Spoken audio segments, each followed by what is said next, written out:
Shalom Shalom, jumpa dikasih Tuhan. Kembali kita bertemu dalam ibadah online di SC Sawangan pada hari ini. Kita ucap syukur jika kita masih bisa tetap menikmati hadir Tuhan dimanapun kita berada. Dan sebelum kita ibadah mau dimulai, kita mau berdoa bersama-sama. Mari kami mengundang semua jemaat yang ada di rumah. Kita satukan hati, kita berdoa. Bapa di surga, kami sangat mengucap syukur atas segala kebaikan kasih setiamu yang Tuhan terus limpahkan kepada kami hingga kami boleh ada sampai hari ini. Tuhan, kami berdoa untuk bangsa dan negara kami yang Engkau cintai, yang Engkau kasihi. Kami minta di dalam nama Tuhan Yesus, bila belas kasih-Mu, kemurahan-Mu Tuhan curahkan bagi bangsa kami.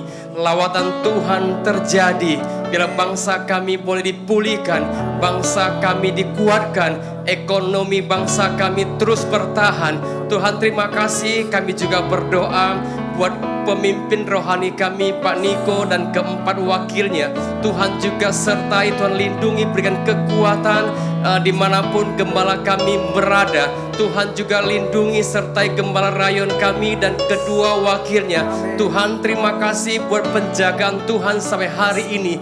Kami mengucap syukur. Kami berdoa buat jemaat IRC yang Tuhan sayangi. Tuhan, kami berdoa Tuhan terus pelihara, Tuhan sertai, Tuhan cukupkan akan segala sesuatu yang dibutuhkan. Tuhan, terima kasih. Kami bila kami boleh menikmati kehadiran-Mu, kami mengucap syukur karena kami tahu dalam ucapan syukur ada kekuatan yang baru untuk kami terus berpengharapan kepada satu pribadi, Yesus Kristus, yang selalu memberikan kami kemenangan dan kekuatan. Hanya di dalam nama Tuhan Yesus sama-sama kita berkata amin. Haleluya. Sekali lagi shalom, shalom Bapak Ibu Saudara yang dikasih Tuhan. Saya percaya kasih karunia dan anugerah berkat Tuhan terus tercurah atas kita apapun keadaannya, karena Dia telah menjamin kita bahwa rahmat-Nya, anugerah yang selalu baru bagi kita, setiap hari bagi kita. Yang percaya katakan amin. Haleluya. Mari kita siapkan kita untuk bersorak-sorai, untuk mengaminkan firman Tuhan melalui pujian yang kita naikkan kepada Tuhan. Haleluya. Makasih Tuhan. Yuk kita bertepuk tangan di rumah kita, saudara. Kami mau memenuhi rumah kami atau dengan pujian. Kami mau berkati-Mu dengan pujian kami. Haleluya. Haleluya. Kasih setia-Mu nyata bagiku,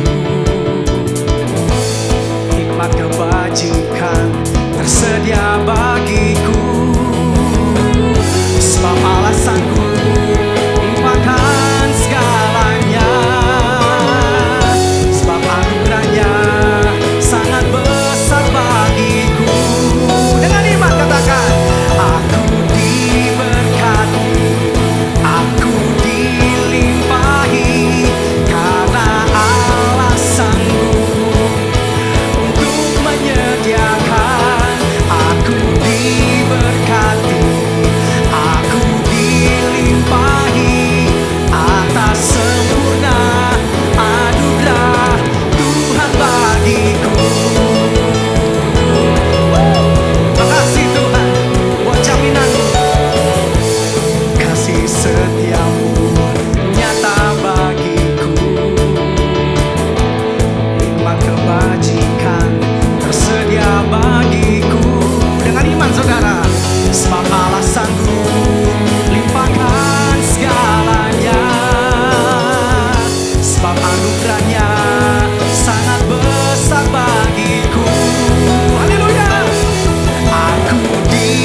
Yesus. Terima kasih Bapa. Terima kasih Tuhan. Kami mau bilang gak ada yang lain yang sanggup ya Tuhan Yesus menjamin kami dengan kasih setia, anugerah, rahmat dan berkat yang berkelimpahan yang Kau janjikan bagi kami. Kami mau bilang hanya Engkau satu-satunya di hidup kami ya Tuhan Yesus. Terima kasih Tuhan. Terima kasih. Terima kasih. Hanya Kau satu-satunya di hidup kami Tuhan Yesus. Terima kasih Tuhan. Selain Kau tiada yang lain, hanya Kau milikku di surga.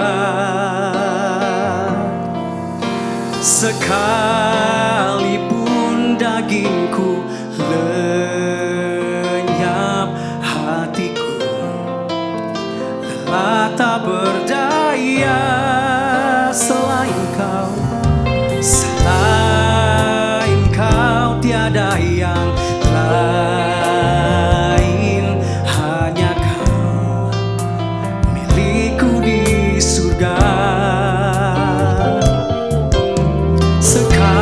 Sekalipun dagingku lenyap, hatiku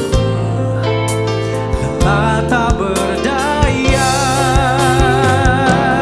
Ku sembah Engkau, Allah yang perkasa. Ku sanjung tinggi namamu di hidupku Tuhan, tiada yang lain. Hanya Kau satu di hatiku. Hanya Kau Yesus Tuhan. Selain Kau tiada yang lain, hanya Kau milikku di surga. Sekalipun dagingku lenyap, hatiku lelah tak berdaya. Ku sembah Engkau, Allah yang perkasa. Ku sanjung tinggi namamu di hidupku Tuhan, tiada yang lain. Yesus, hanya Kau satu di hatiku. Sembah, ku sembah Engkau, Allah yang perkasa. Ku sanjung tinggi namamu di hidupku Tuhan, tiada yang lain. Oh, hanya Kau satu di hati. Sekali lagi katakan, ku sembah Kau, Allah yang perkasa. Ku sanjung tinggi namamu di hidupku Tuhan, tiada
katakan, ku sembah Engkau, Allah yang perkasa. Ku sanjung tinggi namamu di hidupku, Tuhan, tiada yang lain. Hanya Kau satu di hatiku, Tuhan, tiada yang lain. Hanya Kau satu di hatiku.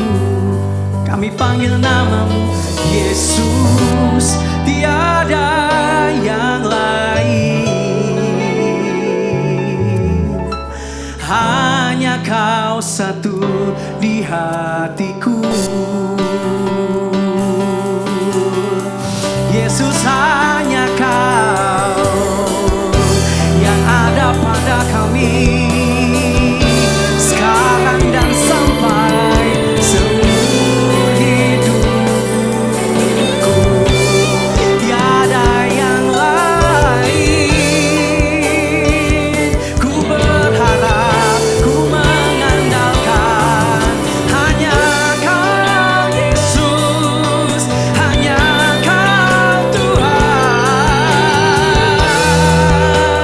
satu-satunya. Bila basyanda karya dalam mai saudara labaya dalam labaya, dalam lamaya dakala labaya. Oh, ku sembah dengan segenap hati, dengan segenap kekuatan. Ku sembah, ku percaya, ku andalkan Engkau, ku andalkan Engkau. Oh, ya dalam kami ingin menyerukan namamu, memanggil namamu, Yesus, Tuhan Yesus. Nggak ada yang lain, Tuhan, hanya Kau, Yesus. Kuria dalam syata karya dalam baba. Bada baria dalam syata karya dalam baba. Oh Jesus, oh Yesus, Engkau yang menjamin kami sekalipun dalam badai, sekalipun melewati lembah kegelapan. Kau yang ku percaya, Kau yang ku andalkan, tiada yang lain.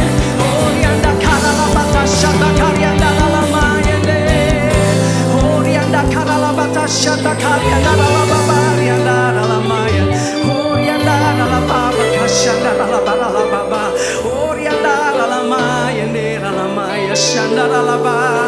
Kami kuat, kami tenang, kami percaya di dalam-Mu ada pengharapan, kekuatan, oh kemenangan. Oh ya naralabaya syanda, mujizat pemulihan kuasa-Mu.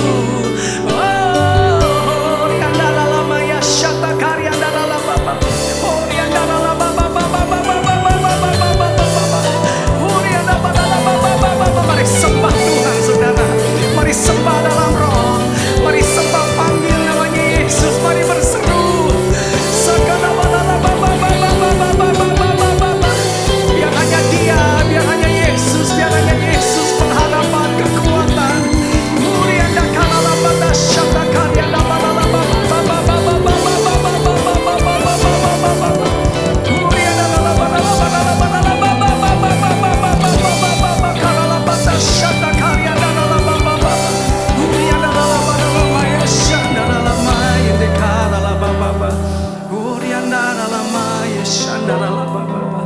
dahsyat Kau aja, Kau perkasa, hatiku tenang di dalam-Mu.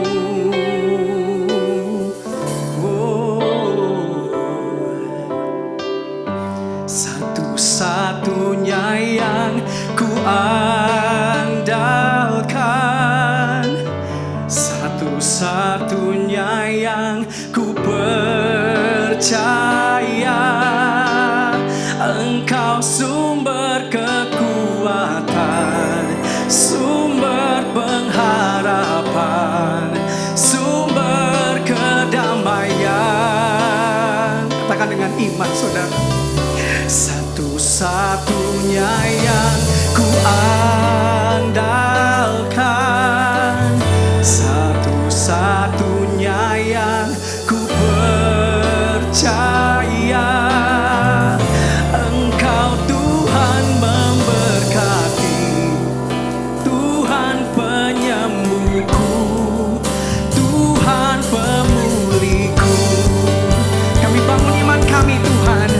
Oh, satu-satunya yang ku andalkan, satu-satunya yang ku percaya, Engkau sumber kekuatan, sumber pengharapan, sumber kedamaian. Satu-satunya yang ku andalkan, satu-satunya yang ku percaya,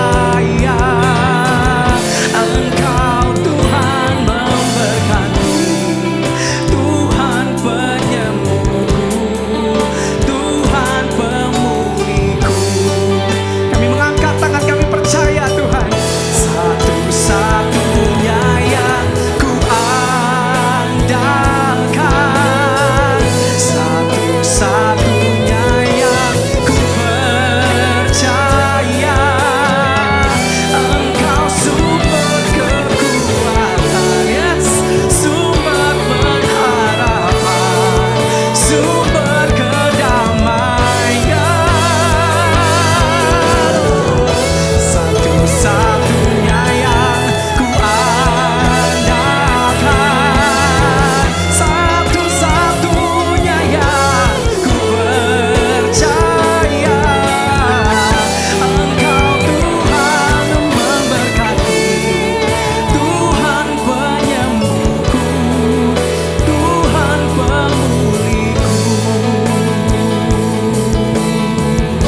Satu-satunya yang ku andalkan, satu-satunya yang ku percaya. Wow, Engkau sumber kekuatan di setiap musim, Tuhan, sumber pengharapan, sumber kedamaian. Tuhan, Kau di sini, Tuhan.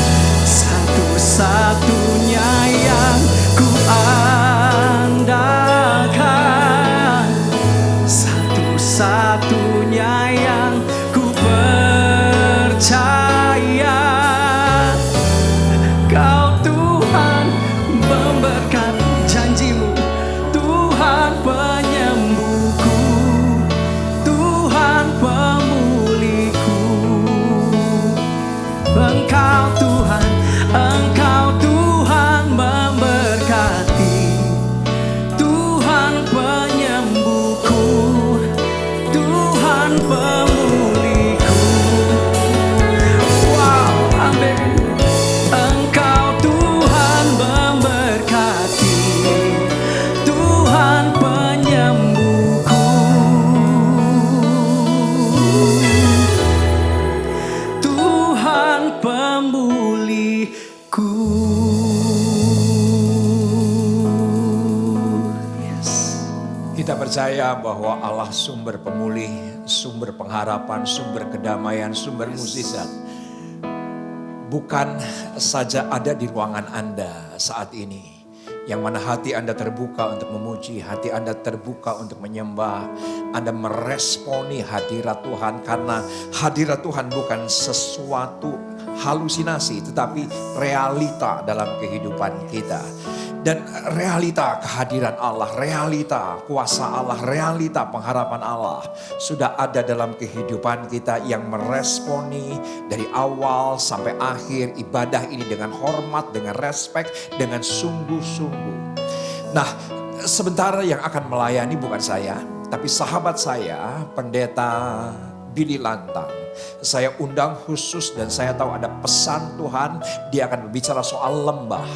Ada 3 lembah yang Pak Billy Lantang akan uraikan. Yang pertama adalah lembah keputusan, yang kedua adalah lembah kejatuhan, dan yang ketiga adalah lembah kekelaman. Mungkin ada di antara Anda yang sudah mengenal sahabat saya Pendeta Billy Lantang. Dia tahun lalu secara ajaib disembuhkan Tuhan dari kanker darah leukemia dengan cara yang ajaib. Dan saya percaya buka hati Anda yang meresponi, tangkap firman Tuhan dengan ekspektasi bagaimana Tuhan bekerja. Saya juga percaya dimanapun Anda berada saat ini, Tuhan melawat Anda karena dialah Allah yang satu-satunya kita andalkan bekerja dalam kehidupan kita. Kita berdoa. Bapak, terima kasih untuk hadirat-Mu yang kuat. Terima kasih hadirat-Mu yang nyata dan merupakan sebuah realita dalam kehidupan kami. Di hari-hari terakhir, di tengah-tengah pandemi, ketika kami lemah Engkau kuatkan. Ketika kami sakit Engkau sembuhkan. Ketika segala sesuatu yang sepertinya tertutup tapi Tuhan bukakan. Maka saat ini kuasa firman oleh hamba-Mu Pendeta Billy Lantang Engkau akan nyatakan sempurna sebesar ekspektasi kami, sebesar kehausan kami, sebesar kerinduan kami. Ini bukan hanya ibadah yang biasa, tetapi ini menjadi hari yang luar biasa dalam kehidupan kami. Karena firman-Mu tidak terbatas, yang menjadikan yang tidak ada menjadi ada, yang tidak mungkin menjadi mungkin. Bekerja sempurna atas semua jemaat-Mu yang dengan antusias dan berminat sungguh-sungguh untuk mendengar. Maka kuasa-Mu, kesembuhan, pemulihan, terobosan terjadi di dalam nama Yesus. Kami siap untuk mendengarkan firman. Amin. Shalom Bapak Ibu, saya percaya semua ada dalam naungan Tuhan, semua ada dalam kesehatan. Dan saya percaya di dalam musim ini yang kita harus fokuskan adalah perubahan di dalam kehidupan kita masing-masing. Bukan perubahan yang ada di luar sana. Ya, semua apapun faktor eksternal yang terjadi pada saat ini, itu adalah kedaulatan Tuhan. Itu semuanya kita sudah serahkan, saya percaya kita sudah menyerahkan semua kekhawatiran kita, ketakutan, bahkan sampai mungkin ada yang stres kita sudah serahkan kepada Tuhan. Dan saya percaya hari ini Bapak Ibu dalam kondisi yang betul-betul dimerdekakan oleh Tuhan. Karena fokus kita setiap hari adalah apa yang harus berubah dalam kehidupan saya, supaya saya makin dewasa di dalam Kristus. Pada kali ini saya akan bagikan kepada saudara prinsip firman Tuhan yang berjudul lembah. Lembah. Di dalam setiap kehidupan pasti kita melewati lembah. Ada yang sudah, ada yang mungkin sedang, dan kalau belum pernah, nanti pasti akan dibawa sama Tuhan ke dalam lembah. Untuk apa? Untuk supaya kita berubah. Untuk apa? Supaya kita makin mengenal siapa Dia. Ya, Dia mengenal kita 100%, bahkan mungkin lebih daripada 100% kalau ada lebih dari 100%. Tapi pertanyaan yang paling penting, apakah kita mengenal Dia dengan baik dan benar? Belum tentu. Apakah kita mengenal diri kita sendiri? Belum tentu juga. Ya, kadang-kadang kita sampai terkaget-kaget, kok saya bisa mengucapkan itu, kok saya bisa punya perasaan seperti itu, dan pikiran dan hati saya kok bisa seperti itu. Kita terkaget-kaget sendiri, karena seringkali kita tidak sadar apa yang kita deposit masuk ke dalam hati hari lepas hari. Dan oleh sebab itu kita perlu mengerti, perlu mengenal siapa pencipta kita dengan lebih baik lagi. Oleh sebab itu perjalanan ke dalam lembah itu seringkali digunakan Tuhan untuk membuat kita makin mengerti siapa Dia. Ya. Di dalam 1 Raja-Raja pasal yang ke-20, ayatnya yang pertama. 1 Raja-Raja 20 ayat yang pertama. Firman Tuhan katakan begini, Ben-Hadad, Raja Aram, mengumpulkan seluruh tentaranya. 32 orang raja bersama-sama dia, beserta kuda dan kereta. Lalu ia maju mengepung Samaria dan memeranginya. Berarti ada 33 raja, 33 kerajaan yang menyerang Israel. Saudara kalau membaca cerita atau sejarah tentang bangsa Israel, kenapa bisa ada sampai penyerangan sampai sehebat ini, perlu kita mengerti bahwa bangsa Israel ini sudah memiliki covenant atau perjanjian kudus dengan Tuhan pada awalnya. Ya, kenapa bisa seperti ini? Itu karena sebelum peristiwa ini, Tuhan sudah membuat covenant atau perjanjian kudus dengan Daud. Ceritanya pada saat itu Daud mau membangun bait Allah, tetapi lewat Nabi Nathan, advisernya, ya Tuhan berkata bahwa nggak usah, ya nanti saja biarkan anakmu yang membangun, yang bernama Salomo. Tapi karena inisiatif datang daripada Daud, Tuhan akhirnya membuat sebuah perjanjian kudus. Isinya adalah keturunan keluargamu akan aku kokohkan sampai selama-lamanya. Dan ini terlihat di dalam peristiwa demi peristiwa di dalam keturunan daripada Raja Daud. Ya, ada beberapa raja-raja yang merupakan keturunan daripada dia yang hidup di dalam dosa. Firman Tuhan dengan jelas mengatakan, harusnya aku menghancurkan kerajaanmu. Tetapi oleh karena aku dan oleh karena Daud, aku luputkan kerajaanmu. Bahkan 300 tahun setelah Daud sudah tidak ada, Daud sudah mati, ada seorang raja yang bernama Raja Hizkia diserang atau dikepung oleh bangsa Asyur. Alkitab dengan jelas mengatakan, Tuhan tidak membiarkan bangsa itu sampai masuk ke dalam kerajaan Raja Hizkia. 185.000 tentara Asyur dimusnahkan, dihancurkan, dibunuh oleh malaikat Tuhan. Ini 300 tahun, Bapak Ibu, sejak Daud sudah tidak ada. Dan firman Tuhan dengan jelas mengatakan, Tuhan lakukan itu oleh karena dia dan oleh karena Daud. Dan bangsa-bangsa ini sudah tahu ada perjanjian kudus antara Tuhan dengan Daud. Oleh sebab itu mungkin mereka berpikir bahwa sekarang saatnya kita menyerang dalam volume yang besar, dalam masa yang besar. Kalau mungkin satu kerajaan kalah, kita sekarang kumpulkan 33 kerajaan. Dan mereka menyerang, singkat cerita, mereka menyerang di atas gunung. Dan ketika mereka menyerang di atas gunung, mereka kalah. Dan ketika mereka kalah, mereka kembali tidak kehabisan akal. Mereka berpikir dan mereka berdiskusi, kita sekarang harus menyerang bangsa ini di lembah. Semua cara dipakai, semua cara dipergunakan. Ya, dan ketika mereka mengatakan kita sekarang akan menyerang di lembah, firman Tuhan katakan begini, ya. Ayat yang ke-23, 1 Raja-Raja 20 ayat 23. Pegawai-pegawai Raja Aram berkata kepadanya, Allah mereka ialah Allah gunung.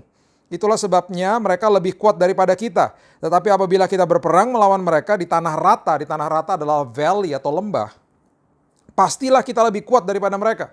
Ayo kita serang aja mereka di lembah. Ayat yang ke-28, firman Tuhan katakan begini. Maka tampillah abdi Allah dan berkata kepada Raja Israel, beginilah firman Tuhan.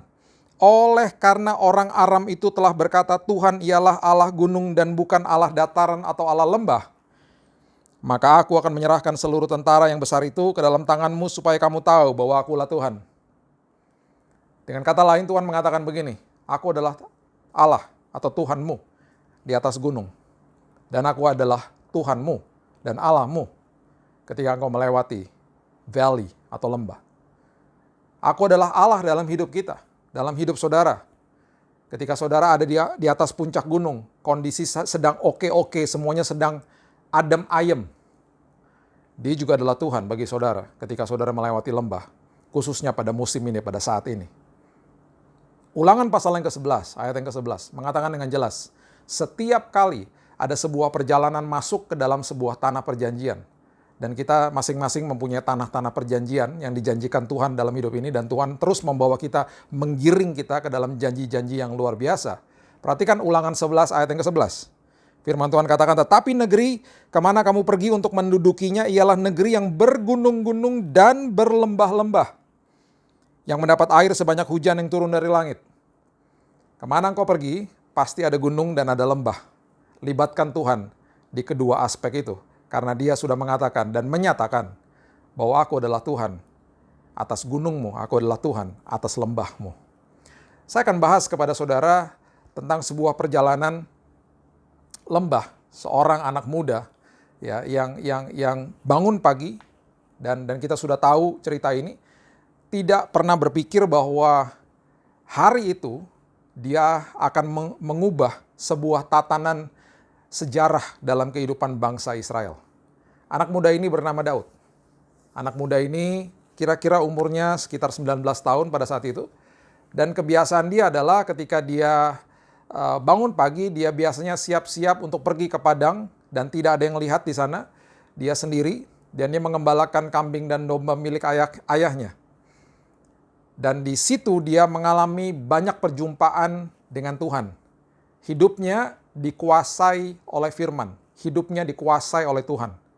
Ya, itu sehari-hari ketaatan yang dia tabur, yang tidak ada yang lihat. Seringkali kita menabur ketaatan justru kalau ada yang lihat. Kita menabur ketaatan supaya kita diakui. Saya pernah di satu mobil dengan seorang rekan yang ketika kita masuk ke dalam sebuah perumahan, dia copot seat belt-nya. Saya katakan, kenapa kamu copot seat belt-nya? Dia katakan, kan sudah nggak ada polisi di sini. Berarti dia memakai seat belt bukan untuk keamanannya, untuk proteksi dirinya, dia memakai seat belt untuk polisi. Supaya dia diakui. Kalau dilihat, dia tidak ditangkap. Bapak Ibu, saya mau ajak saudara ke dalam pengertian ketaatan harus ditabur untuk kepentingan saya. Ketaatan ditabur untuk proteksi hidup saya. Ketika ketaatan saya tabur dalam kehidupan saya sehari-hari, bukan sekedar akhirnya saya akan mengerti firman, hidup saya akan dibawa ke level yang lebih dalam, yaitu saya dikuasai oleh firman. Banyak hamba Tuhan mengerti firman, tapi sedikit yang hidupnya dikuasai oleh firman. Makanya akhirnya banyak yang ngawur. Ya, saya berkata ini di dalam ranahnya hamba Tuhan karena saya hamba Tuhan dan saya banyak mengenal orang-orang seperti ini. Harus dikuasai sama firman. Makanya itu yang ditabur oleh Daud. Itu yang dilakukan hari lepas hari. Ya. Dan pada hari itu, pada pagi hari itu dia bangun pagi, dia tidak mengerti dan tidak tahu bahwa hari itu adalah hari yang mengubah tatanan sejarah daripada bangsa Israel dan juga hidupnya. Hari itu ayahnya Isai mengatakan kepada dia, kamu pergi ke lembah yang namanya lembah Elah atau lembah Tarbantin. Kamu bawa ke sana roti dan keju. Rotinya untuk kakak-kakaknya dan juga untuk serdadu yang ada di sana, roti dan keju itu. Maka pergilah Daud. Di lembah ini terjadi sebuah ketakutan. Di lembah Tarbantin atau lembah Elah ini kita sudah sering mendengar ceritanya. Bagaimana seorang raksasa, seorang Goliat menantang siapa saja dari bangsa Israel. Mungkin dia katakan pada saat itu, kalau kita berperang mungkin nanti akan banyak korban yang jatuh, ya nanti akan banyak kehancuran. Lebih baik kamu kirim satu orang lawan saya dengan kondisi kalau kamu kalah kamu nyembah saya. Kalau saya kalah saya nyembah kamu. Kira-kira begitu. Dan terjadilah kecemasan yang sangat pada saat itu. Sampai Raja Saul pun cemas pada saat itu. Nun jauh di sana, bocah 19 tahun bangun pagi, disuruh bawa roti dan keju ya sama bapaknya. Mungkin dia bertanya lembah Tarbantin di mana, bapaknya bilang Google Map aja. Dan akhirnya dia pergi, singkat cerita dia pergi ke sana. Sekali lagi, ketika bocah 19 tahun ini tiba di lembah Tarbantin, di lembah Elah, dia menemui kakak-kakaknya, dia menemui serdadu di situ yang dalam kondisi sangat takut, sangat takut. Dan ketika dia masuk ke dalam perkemahan itu, dia melihat-lihat mungkin dari jauh Goliat seperti apa dan mereka memperbincangkan bagaimana kondisi mereka pada saat itu. Bahkan kakak-kakaknya menyuruh dia pulang, marah kenapa dia ada di situ. Dan dia lihat dari jauh, dia berpikir, dan ada sebuah statement, ada sebuah kalimat yang dia ucapkan, yang akhirnya mengubah tatanan sejarah daripada bangsa Israel. Ada sebuah kalimat yang bocah 19 tahun ini ucapkan, karena kalimat ini diucapkan atas dasar pengalamannya dengan Tuhan. Dia ucapkan dengan begitu penuh dengan urapan. Karena apa yang dia ucapkan sudah dihidupi olehnya. Dan ucapan ini, kalimat ini, kebenaran ini bangsa Israel pun tahu. Bangsa Israel pun mengerti. Tapi kenapa kalimat ini ketika diucapkan oleh Daud mengubah pikiran mereka, membawa berkat dalam hidup mereka? Karena kata-kata ini yang dia ucapkan, bobotnya penuh dengan urapan. Bobotnya penuh dengan urapan yang mengatakan kepada mereka bahwa saya ini hidupnya dikuasai oleh firman. Saya ini hidupnya dikuasai oleh Roh Tuhan. Dengan boldness, dengan mantap dia katakan ini. Dan kata-kata ini ditangkap. Dan kata-kata ini yang akhirnya menghadirkan Daud, bocah 19 tahun yang lagi membawa roti sama keju di hadapan raja. Bisa audiensi di hadapan raja. Step demi step, langkah demi langkah, Tuhan bawa dia Dan Tuhan tempatkan di lembah Tarbantin, atau yang saya bisa katakan lembah ketakutan. Lembah ketakutan. Banyak di antara kita yang pada saat ini ada di dalam lembah itu. Dan kita tidak mengerti harus bagaimana. Saya mau kita betul-betul mengerti tentang prinsip ini. Prinsip yang diajarkan di firman Tuhan ini. Ya, ada kebenaran dan banyak kebenaran sudah mungkin saudara dengar. Tapi kenapa masih takut? Mungkin harus cek dan recheck lagi. Berarti hidup saya belum dikuasai oleh firman. Saya hanya sekedar tahu firman, tapi belum dikuasai oleh firman. Ini kalimat yang membuat Daud akhirnya berhadapan dengan Goliat. Ini adalah kalimat yang membawa kebenaran, yang akhirnya mengubah tatanan sejarah di dalam bangsa Israel. 1 Samuel 17, ayat yang ke-26, mengatakan begini. 1 Samuel 17 ayat yang ke-26. Lalu berkatalah Daud kepada orang-orang yang berdiri di dekatnya, apakah yang akan dilakukan kepada orang yang mengalahkan orang Filistin itu dan yang menghindarkan cemooh dari Israel? Siapakah orang Filistin yang tak bersunat ini? Perhatikan kalimat ini. Siapakah orang Filistin yang tak bersunat ini sampai ia berani mencemooh barisan daripada Allah yang hidup? Sederhana ya kalimatnya. Dan mungkin kita terlewat ketika baca ini. Ada kebenaran yang sangat mutlak di ayat ini. Kenapa? Karena begini. Pada saat itu, bangsa yang bersunat, yaitu bangsa Israel, ketika menghadapi bangsa yang tidak bersunat, itu artinya kalau tidak bersunat, berarti mereka tidak memiliki urapan Tuhan.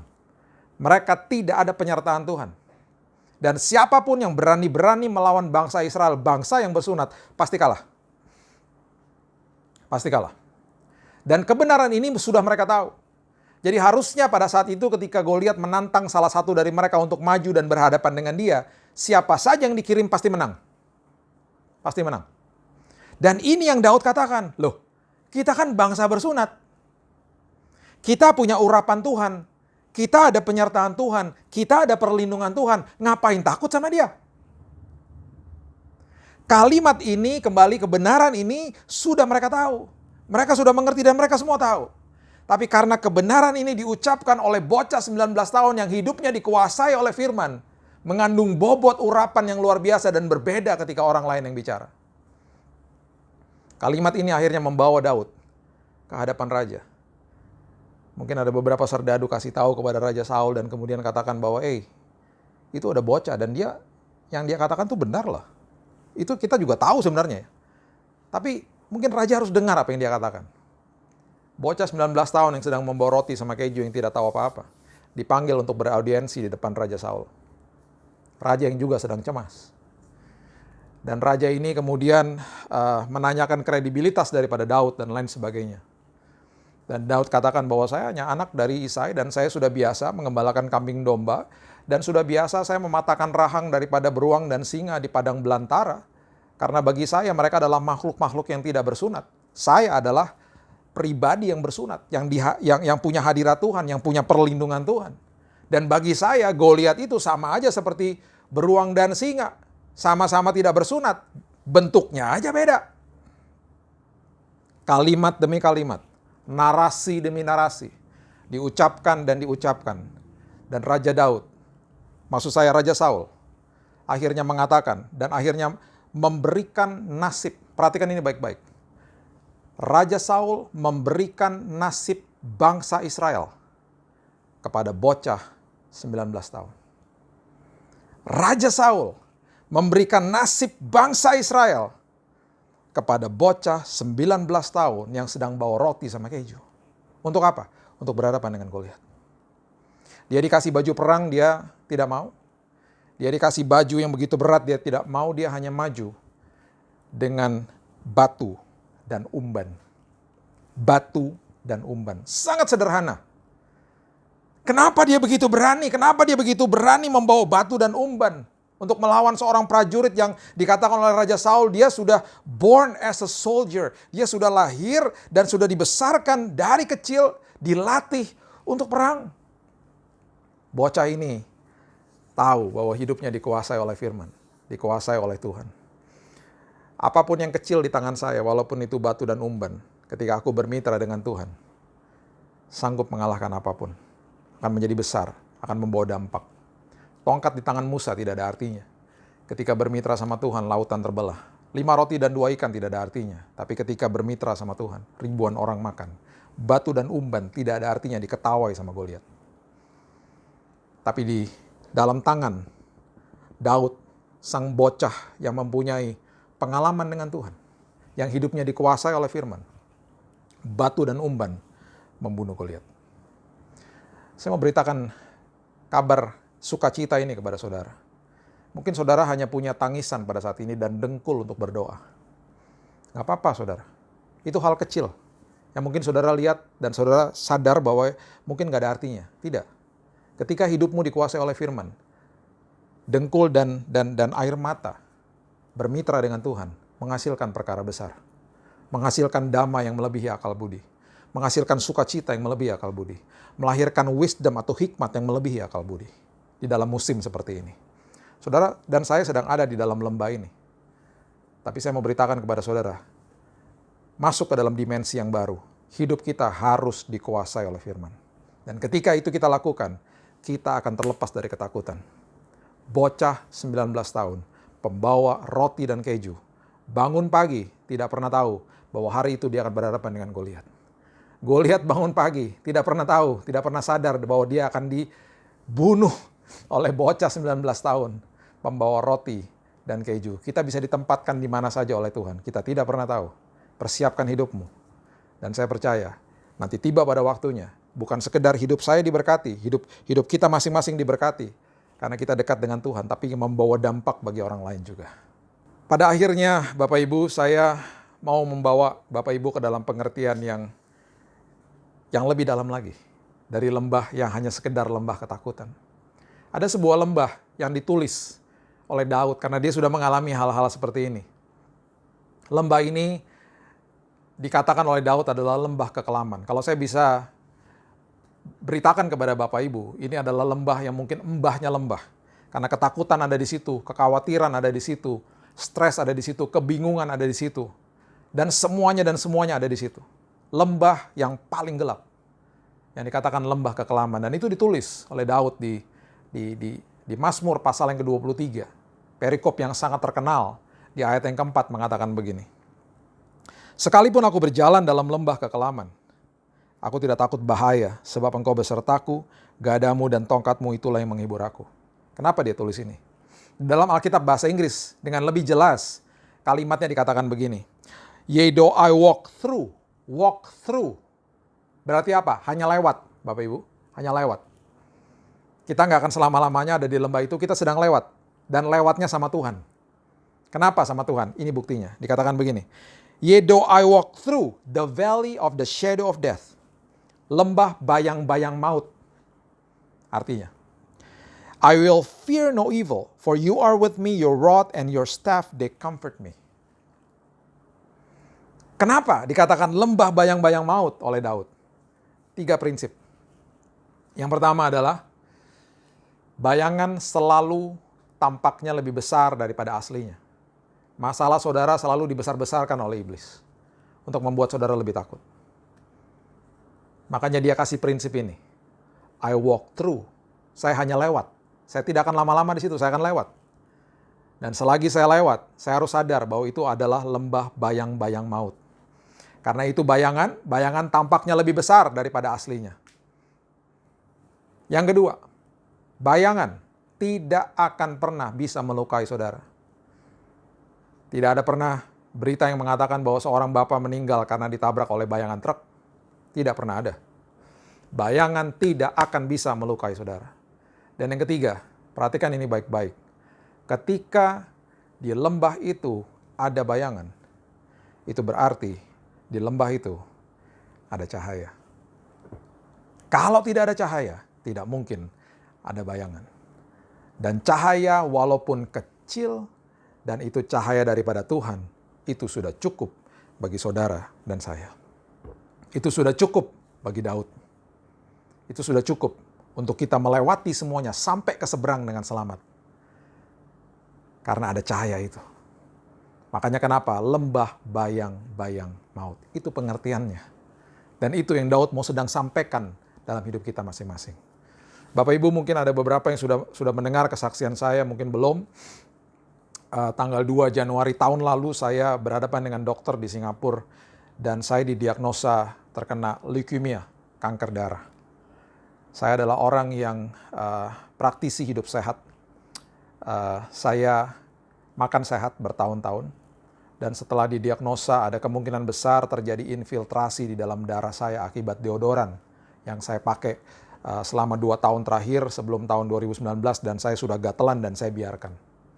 Jadi hati-hati dengan produk-produk seperti itu. Kalau sudah gatal, dokter katakan itu berarti tubuhnya sudah nolak. Saya terkena infiltrasi zat asing dan saya didiagnosa terkena acute myeloid leukemia, kanker darah yang sangat mematikan dan paling mematikan.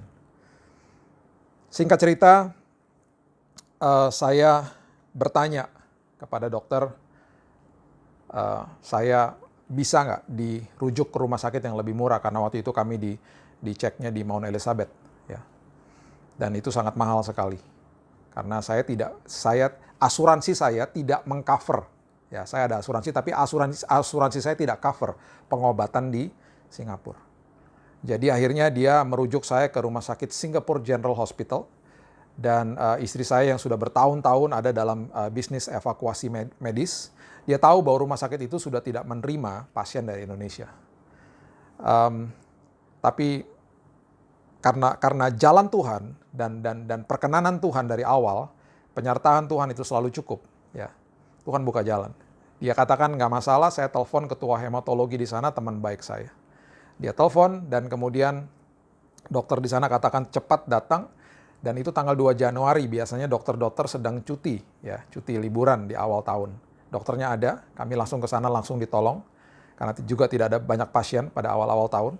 Dan kemudian yang sudah pasti saya katakan kepada dia atau saya bertanya kepada dia berapa biaya atau dana yang saya perlukan untuk berobat di situ. Dia sebut angkanya, Bapak Ibu. Dan saya katakan kepada dia, saya harus pulang dulu ke Indonesia karena anak kedua saya ikut dan saya harus antar dia pulang dulu kalau saya mau berobat di situ. Dia katakan nggak masalah, jangan lebih dari seminggu kamu sudah harus balik ke sini karena ini sudah akut sekali dan harus segera mulai kemo. Dalam perjalanan pulang, saya katakan kepada istri saya, jangan posting apa-apa di sosial media. Jangan kasih tahu siapa-siapa. Keluarga tahu, ada beberapa teman dekat yang saya beritahu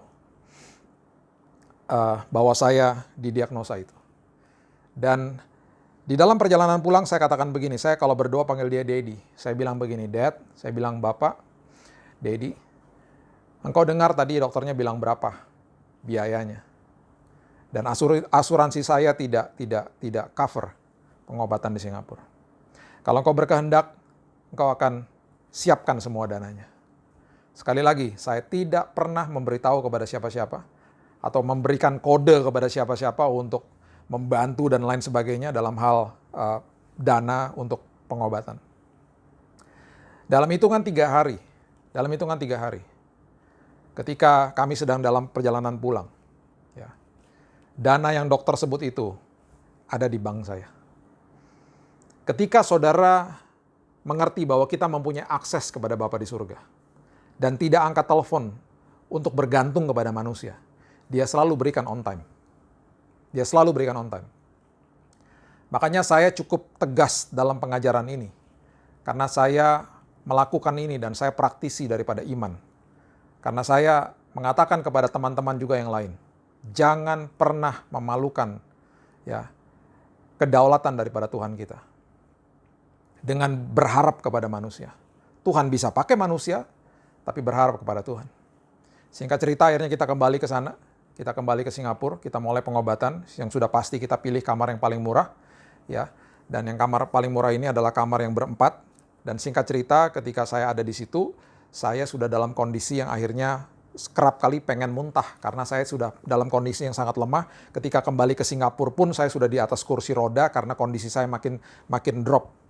Dan ketika ada di kamar itu, saya minta sama dokter untuk diberitahu kepada saya ada nggak kamar yang masih bisa dipakai yang hanya sendirian. Karena saya dan istri saya lihat di website ada kamar sendiri, tapi kamar itu bukan kamar VIP. Kamar itu kamar yang one bed Ya, harganya tidak begitu mahal, tidak semahal VIP, tapi sendirian. Dokter katakan sudah habis kamar itu. Saya butuh kamar seperti itu karena saya sudah nggak tahan bau makanan dari pasien-pasien yang lain dan juga makanan rumah sakit.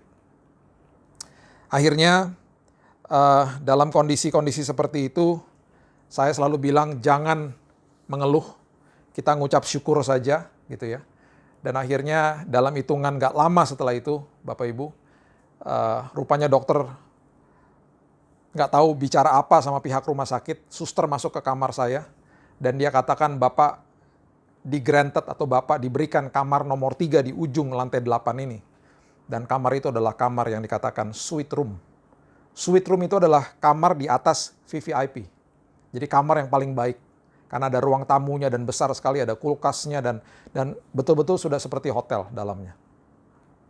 Saya waktu masuk ke dalam kamar itu, saya pun terkaget-kaget. Karena sampai-sampai saya waktu buka toiletnya saya bilang, wah saya tidur di toilet pun nggak apa-apa. Karena bagusnya luar biasa. Kami terkaget-kaget kenapa? Karena dokter katakan begini, atau suster menyampaikan begini. Bapak boleh pakai kamar itu dan hanya bayar yang one bed saja. Kalau itu bukan perkenanan Tuhan, tidak mungkin. Saya mendapatkan fasilitas yang sangat baik dengan harga yang sangat murah. Karena Tuhan beserta dengan saya. Singkat cerita, dokter memberitahu saya bahwa sebelum kemo dilakukan, kemonya sangat berat, ya, kemonya sangat berat, dan dia katakan cairan yang akan diinjeksi masuk ke tubuh saya itu lewat infus yang ditanam di dada saya, dan cairan itu akan dimasukkan ke dalam tubuh saya selama 7 hari non-stop, dan 1 harinya itu sekitar 500 mili dimasukkan ke dalam tubuh saya. Yang membuat perkataannya itu cukup mengerikan adalah ketika juga suster mengatakan bahwa cairan itu sangat keras. Dan cairan itu kalau sampai jatuh ke tangan suster, 1 tetes saja. Ketika dia sedang beberes dan jatuh ke tangannya bisa kebakar, Bapak Ibu. Jadi saudara bisa bayangkan, kalau sampai 500 mili dikali 7 itu berarti 3,5 liter masuk ke dalam tubuh saya. Itu pasti akan membakar atau menghancurkan organ-organ di dalam tubuh saya. Sampai-sampai dokternya katakan ada kemungkinan besar Bapak akan masuk ke dalam ICU setelah pengobatan. Karena badannya tidak akan respon dengan baik. Karena akan rusak, infeksi, dan akan akhirnya masuk ke dalam ICU, ada di life support, dan koma dan meninggal. Jadi diobati, ada kesempatan bisa meninggal. Kalau tidak diobati, dokternya mengatakan hidup Bapak dari bulan Januari itu hanya 3 bulan. Saya hanya diberikan 3 bulan. Karena sudah akut, sudah menyebar kemana-mana. Singkat cerita, akhirnya saya melewati lembah itu. Dan saya ada di dalam pengobatan itu. Dan saya berdoa, ada doa-doa yang Tuhan langsung jawab. Ada doa-doa yang Tuhan tidak langsung jawab, tapi dia beserta dengan kita semuanya. Saya mengalami infeksi yang sangat akut. Sampai-sampai saya ada di dalam beberapa momen yang hampir meninggal. Di dalam saat-saat seperti itu. Ada satu momen yang betul-betul saya sudah panasnya 40 derajat. Karena leukosit atau darah putih saya, darah putih adalah pertahanan tubuh, itu levelnya sudah drop sampai 0,03. Jadi berarti darah putih saya sudah hilang. Kalau darah putih hilang itu berarti virus, bakteri, dan racun merajalela di tubuh saya. Saya infeksi akut. Saya ada di dalam posisi yang sudah 40 derajat, menggigil, dan akhirnya saya kolaps dan betul-betul hilang dan pingsan. Dan di situ dokter sudah siap-siap mau membawa saya ke ICU. Saya nggak tahu gimana dalam waktu 6 menit Tuhan bangunkan saya dalam kondisi yang keringetan. Dan ketika dilihat di monitor, tubuh saya pelan-pelan mulai pulih. Dan hari itu saya pulih dan saya tidak pernah masuk ICU. Saya berjalan di dalam lembah kekelaman Bapak Ibu. Karena di lantai saya itu penuh dengan orang-orang yang sedang dikemo. Ada yang sampai meninggal, ada tangisan, saya dengar ada orang yang mau bunuh diri loncat daripada lantai 8 itu karena kesakitan tubuhnya. Saya berjalan di dalam lembah kekelaman. Tapi yang saya bisa beritakan kepada saudara, apa yang Daud katakan itu betul.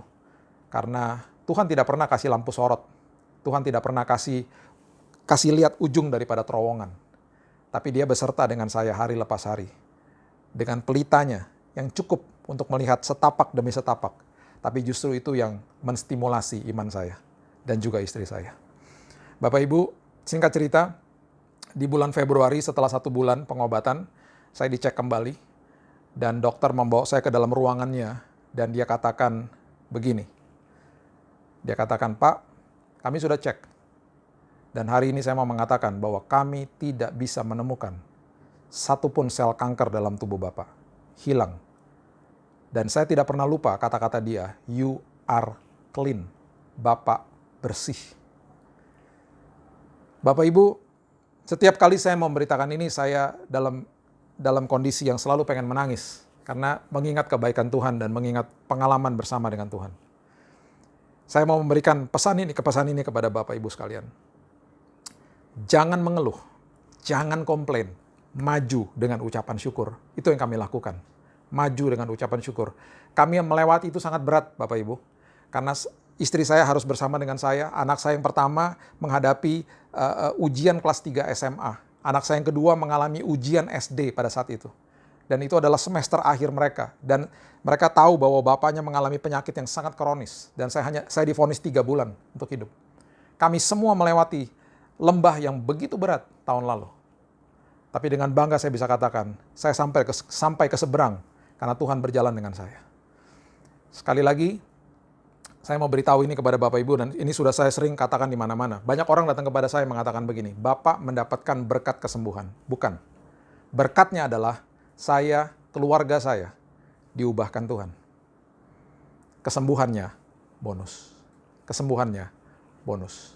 Jadi itu yang saya mau sampaikan kepada Bapak Ibu sekalian, lewati lembah ini, dikuasai oleh firman, kuat di dalam Tuhan, kita pasti sampai ke seberang dengan selamat. Bapak saya yang menolong saya, Bapak saya yang menjaga saya, adalah Bapak saudara juga. Bapak yang sama ini akan menolong, menyertai, melindungi saudara dari hari ini sampai Maranatha. Mari kita berdoa. Tuhan terima kasih buat hari ini, mengucap syukur Tuhan buat kesempatan di mana kami bisa bertemu walaupun dalam format seperti ini. Kami percaya bahwa badai pasti berlalu, tapi di tengah badai ini kami mau pastikan bahwa kami yang berubah Tuhan. Kami percaya kehidupan kami harus dikuasai oleh firman, supaya seperti bocah 19 tahun itu Tuhan.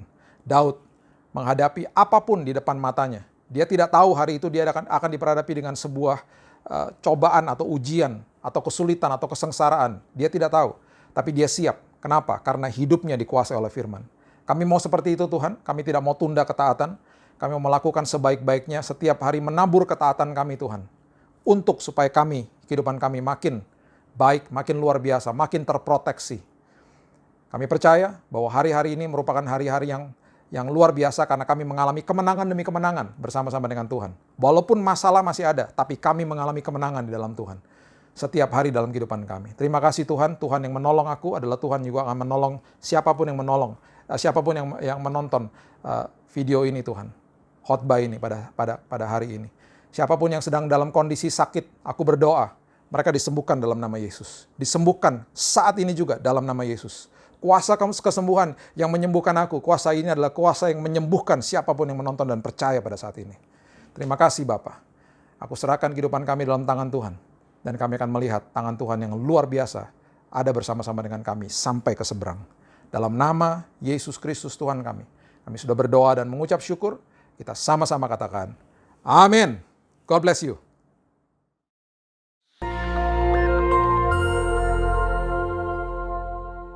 Shalom saudara, pandemi adalah suatu penyakit yang menyebar ke seluruh dunia dan mengakibatkan kematian dalam jumlah yang besar. Dunia pernah menghadapi beberapa pandemi dan hari-hari ini kita sedang menghadapi pandemi COVID-19. Nah, banyak yang bertanya, apa makna pandemi ini bagi orang percaya? Untuk menjawab pertanyaan ini, mari kita melihat 2 hal berikut terlebih dahulu. 1. Dosa adalah akar dari sakit penyakit. Tuhan menciptakan manusia dan menempatkannya di Taman Eden dalam kondisi yang ideal. Tidak ada kejahatan, penderitaan atau sakit penyakit. Namun kondisi yang ideal tersebut menjadi rusak ketika manusia menggunakan kehendak yang dimilikinya dengan cara yang keliru. Iblis memberikan pendapat yang salah dengan cara yang menarik, sehingga akhirnya Hawa mengambil buah pengetahuan baik dan jahat, memakannya, demikian juga diikuti oleh Adam.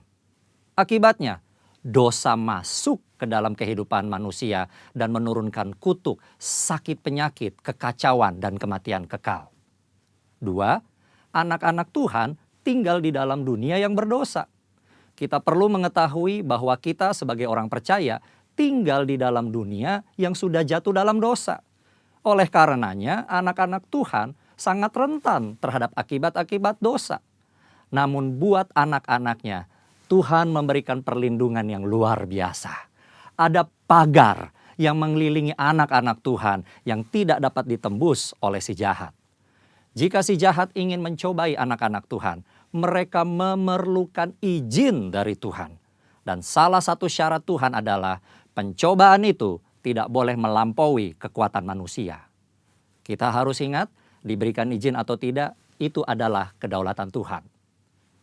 Pada hari-hari ini, iblis terus bekerja untuk meningkatkan pencobaan guna mengacaukan manusia.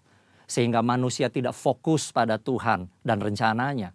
Melalui berbagai hal, termasuk COVID-19, iblis bekerja membuat manusia takut, kacau, dan hanya berfokus menyelamatkan diri secara fisik. Di dalam hikmat-Nya yang tinggi dan tidak terselami oleh manusia, Tuhan mengizinkan virus itu ada. Nah, berdasar dua hal tersebut, kini kita akan melihat kehidupan Ayub agar mengerti makna pandemi bagi kehidupan orang percaya. Saudara, Ayub dicatat sebagai orang yang saleh, jujur, takut akan Tuhan, dan menjauhi kejahatan. Tuhan memberkati Ayub dan segala usahanya. Ternaknya berkembang biak mencapai ribuan. Ayub diberkati dengan 7 anak laki-laki dan 3 anak perempuan. Semua berjalan dengan baik, sampai suatu hari Ayub mengalami hal yang tidak menyenangkan. Semua anaknya mati, ternaknya habis, dan tubuhnya menderita penyakit bara. Ayub begitu menderita kesakitan sampai-sampai mengutuki hari kelahirannya. Ayub tidak tahu apa yang terjadi di hadapan Tuhan. Ayub 2 ayat 1 mencatat, pada suatu hari datanglah anak-anak Allah menghadap Tuhan, dan di antara mereka datang juga iblis untuk menghadap Tuhan. Iblis datang menghadap Tuhan dan meminta untuk mencobai Ayub. Tuhan mengizinkan hal itu karena Tuhan tahu bahwa Ayub dapat mengatasinya. Tuhan mengizinkan pencobaan ini adalah untuk menguji motivasi, memurnikan, dan menghasilkan pertobatan. Pada akhirnya tujuan Tuhan tercapai ketika Ayub berkata, hanya dari orang saja aku mendengar tentang engkau, tetapi sekarang mataku sendiri memandang engkau. Oleh sebab itu, aku mencabut perkataanku dan dengan menyesal aku duduk dalam debu dan abu. Ayub bertobat dan masuk dalam suatu dimensi rohani yang baru dalam hidupnya. Saudara, dari mempelajari apa yang dihadapi Ayub, maka ada 3 hal yang Tuhan kehendaki dari penyakit atau pandemi yang menimpa kita orang percaya. Yaitu, 1, Tuhan menghendaki kita orang percaya memiliki motivasi yang benar dalam mengiring dan melayani Tuhan. 2, Tuhan menghendaki kita orang percaya menjadi orang-orang yang murni. Jika diibaratkan emas, Tuhan tidak menghendaki emas 23 karat. Tuhan mau emas 24 karat. 3, Tuhan menghendaki kita bertobat, berbalik dari jalan-jalan yang jahat, dan bergantung hanya kepada Tuhan. Kesimpulannya, Tuhan yang kita sembah dan layani adalah penguasa yang maha tinggi. Tuhan yang berkuasa atas segala sesuatu. Tuhan memiliki banyak cara untuk membawa umatnya hidup dalam persekutuan yang indah. Pencobaan yang diizinkan oleh Tuhan ada dalam pertimbangan hikmat Tuhan yang sungguh alangkah dalamnya. Tuhan pasti akan memberikan jalan keluar dari pencobaan tersebut. Dan pada akhirnya kita semua masuk ke dalam dimensi yang baru. Tuhan Yesus memberkati. Amin.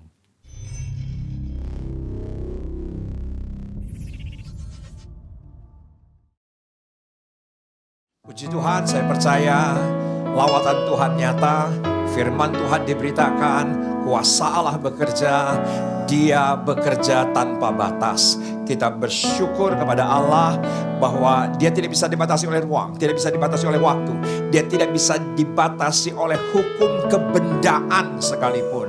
Saya percaya hari ini Anda dilawat Tuhan dengan luar biasa. Seperti biasanya di akhir ibadah saya bersyukur atas ketaatan Anda untuk menabur. Saya percaya taburan Anda untuk pekerjaan Tuhan tanpa batas. Dan kita berikan dengan sukacita, kita berikan dengan keikhlasan. Dan hati yang ikhlas itu Tuhan anugerahkan karena Dia adalah sang keikhlasan itu sendiri. Karena kita memberkati karena Tuhan yang terlebih dahulu memberkati kita. Kita mengasihi karena Tuhan yang terlebih dahulu mengasihi kita. Dan saya bersyukur untuk ketaatan Anda dan semua tidak ada yang sia-sia. Amin. Dan sebentar ditayangkan juga yaitu pengumuman, yaitu ERC Call Center, dan drop setiap pokok doa Anda. Kami dan tim akan mendoakan, bahkan apa saja yang kami drop, kami akan langsung menghubungi Anda di hari yang sama untuk mendoakan Anda langsung. Puji nama Tuhan, mari kita angkat kedua tangan kita nyanyikan sebuah lagu, Kami Memuji Kebesaran-Mu. Kami memuji kebesaran-Mu,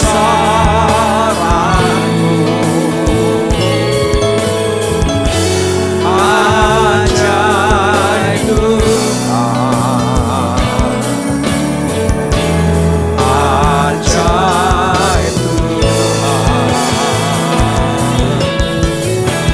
Kami memuji kebesaran-Mu, ajaib Tuhan, ajaib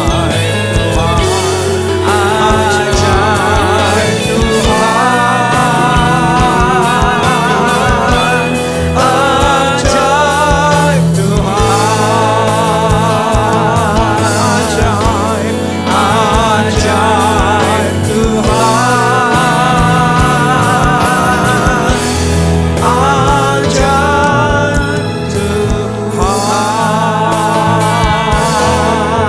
Mari kita angkat kedua tangan kita, terimalah berkat, kasih karunia daripada Allah Bapa, Anak dan Roh Kudus di dalam Yesus Kristus menyertai kita semua, menyertai Pastor Billy Lantang dimanapun dia berada dalam pelayanan dan keluarganya. Mulai hari ini sampai Maranatha, bahkan sampai selama-lamanya, penyertaannya sempurna, proteksinya sempurna. Dan ketika dia datang kelak di awan-awan permai, Anda dan saya dan orang-orang kita kasihi masuk dalam bilangan yang menjemput dia di awan-awan permai, dan semua kita masuk surga. Dalam nama Yesus, sama-sama kita katakan amin. Puji nama Tuhan, saudara yang diberkati oleh pelayanan ERC Media, Anda bisa share, karena dengan Anda men-sharekan siaran ini, Anda termasuk sebagai pemberita Injil. Dan bagi Anda yang terus ingin mengikuti pelayanan kami, Anda bisa subscribe, dan Tuhan memberkati Anda. Amin.